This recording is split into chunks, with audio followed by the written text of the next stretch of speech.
bitch hate, man. Diamonds on me, they so damn big, like a great dame.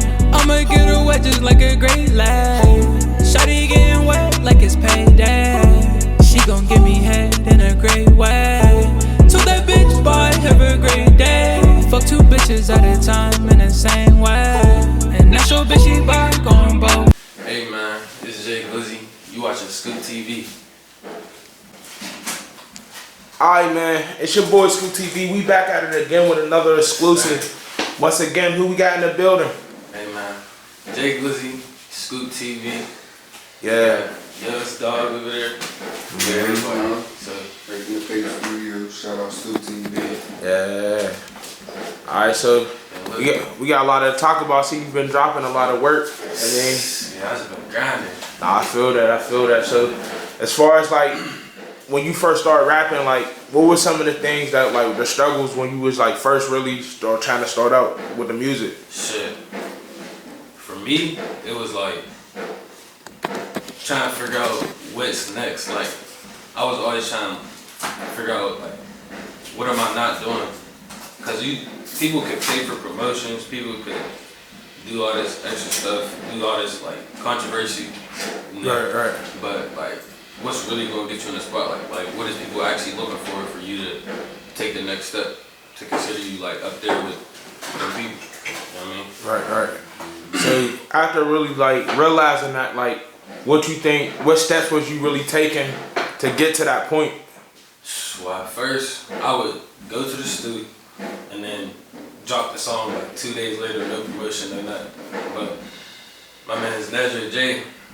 He on Apollo Horde. I mean, he really introduced me to like actually like working yourself. Actually, like, first of all, finding who you is as an artist, like your voice, what people like, why people like you, why people listening to your music, and then like attack that audience with that type of like what they like, and also staying true to yourself. No, definitely. Because nowadays that's hard to do. A lot of people don't stay true to themselves. But like, so tell me a little bit, how was it for you growing up? Like, shit, I'm from Wilkinsburg, so like, there ain't really shit there for nothing. Right. There for nobody. But I grew up in Wilkinsburg. I ain't never I went to school in Wilkinsburg for like preschool, kindergarten, all that. But then I went to this charter school. So I always had like both worlds collide. A nice little balance. Yeah, like, I always had, you know, niggas in the ghetto, and had the diversity on the other side. So I was always getting influenced by a whole bunch of different shit. So growing up, it was just like, and my pops, my moms, like, they would always tell me about like where we came from, like Africa and all this stuff. So I always knew like who I was and all that. But struggles growing up, same shit everybody else goes through for me, just not having shit. Right. Like, Baby Smooth said some shit in the song. He was like, had choices as a kid. It was either new shoes or cable.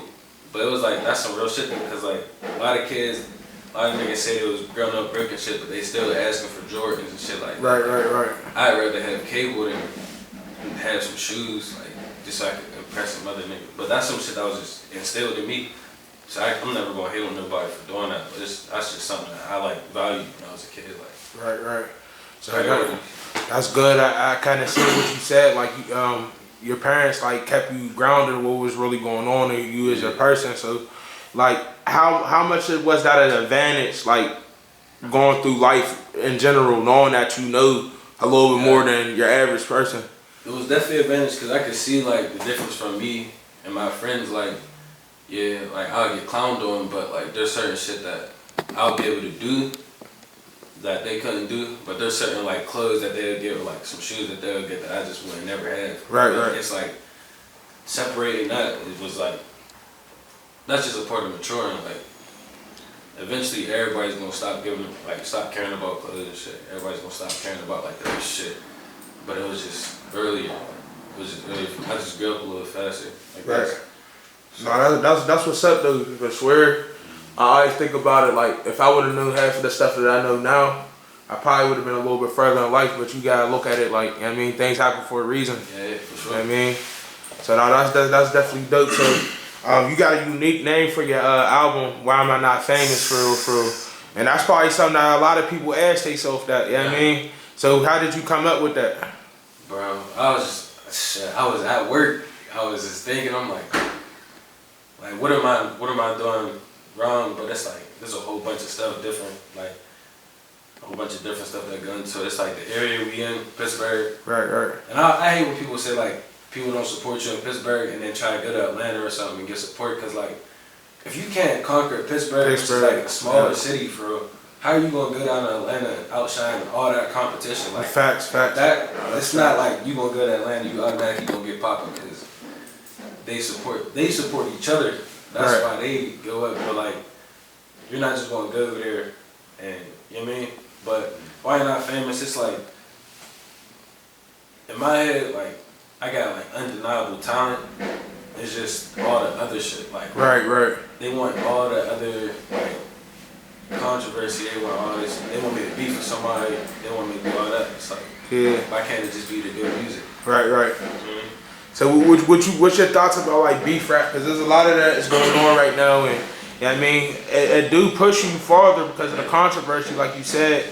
But what's your thoughts on that stuff? I think like, if you really look at it, like, it could be inspiration for like great music, because that's what I started with. Like, when I first started listening to music, like, in your formative years, like when you started like 11, 12, all that, I started listening to music like Chicago music, right. Chief Keef and all that. Like, it make good ass music, but like, if you want it to last, like, you gotta still be good. The basis of all that is just good music, first, like, period. Like, that's first.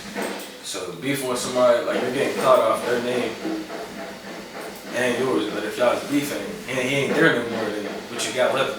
Like, right. You basing your career off somebody else, basically. Like, I can't do that. I swear. So so are you an independent artist? Yeah, I'm independent right now. Like, I was with Apollo Horde, but it's not like a label. Like, I don't got no label. I'm just releasing stuff through United Masters and stuff, doing stuff on all platforms, all that. I plan to stay independent for real. That's the best route right now, man. A lot of people is really grinding and getting to where they need to be, being independent, seeing the money they supposed to see. Like, so are you against really like signing to a label, or would you would you do it if they're talking the right numbers, or if this makes sense? Like, if it makes sense, I'll definitely sign. Like, there's no point not to if it makes sense. But like, labels now, I feel like they be trying to control. Not even control, they be trying to take advantage of the fact that you ain't never had nothing. So they'll put all these numbers in your face, and you just hearing it, not really paying attention to what it is you signing up for. And they see like, all right, this is a young black man. He probably never had shit in his life. We gonna give him the jankiest deal whatever, but it's gonna look good. And they try to fuck your shit up. But that's why you gotta really know what you're doing. Right. Pay attention to that. All right. So, you know, the pandemic, there's been a lot going on and stuff like that, you know what I mean? Kind of slowed up a lot of people's work. Sometimes it might have helped a lot of people too. So what position was that for you? Like, was it bad or was it good? Pandemic was great for me. Like, right. Like I said, me and Nezra, during the pandemic, we locked in, like, cause that was when I first started engineering myself for real. Like, we created a whole sound that was just different than anybody else. We was just recording every day. Just trying new shit. Just trying a whole bunch of new shit, bro. And it made something crazy. Right. That was like the most productive shit I've ever did. Right. That whole summer. So, outside of like the music, some stuff you like doing on your free time? Like, what you, like, people who don't know, your viewers who don't know about you, like, what's something you could tell them? Shit. For real, I started off hooping. Like, I had hoop dreams and all that. I played football, ran track, but then, like, there's a certain level of difference you gotta do for that. Like, right. Just off rip genetics, all that. Right. And then the work ethic, it's just different. Some people don't train at all, but they just got it. They just got it. Yeah, I be hooping, drawing and shit. Okay. But for real, I'm into like activism. Like, a whole bunch of like Black Panthers, Huey P. Newton, Malcolm X, all that.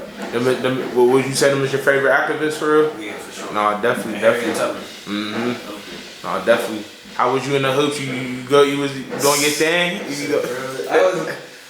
I was nice. I was always nice for my age because I would hoop with niggas that's older than me. Right.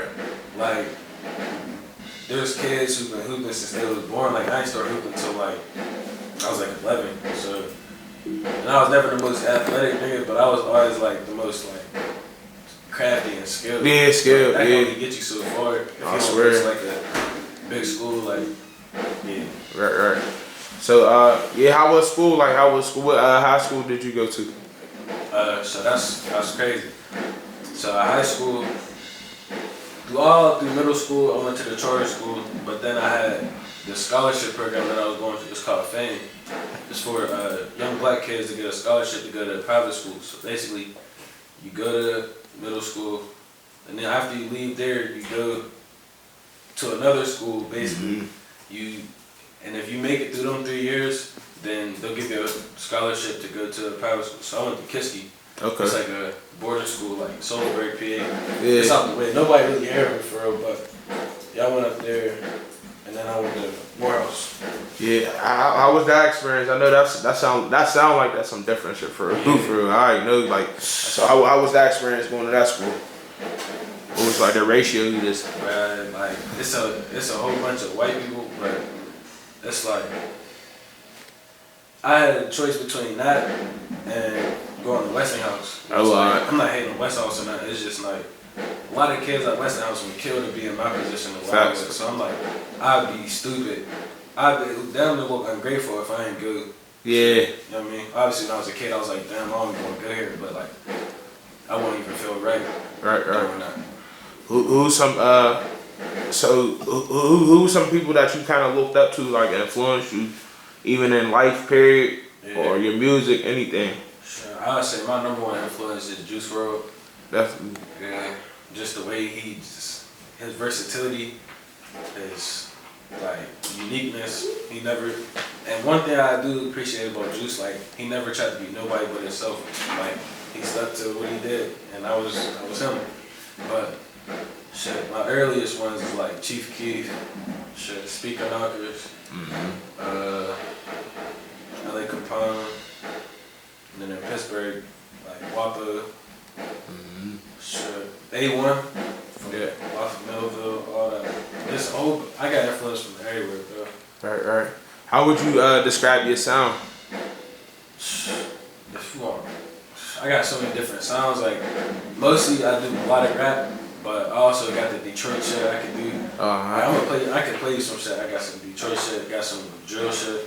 I could after that go make a rock and roll song or something. I like to keep it versatile and like challenge myself with new shit. But mostly I do like the melodic rap, like Trippie Redd, Glizzi type of shit. So what can we expect? Like what's coming up? You got any new projects that you about to put out or any new visuals? Shit.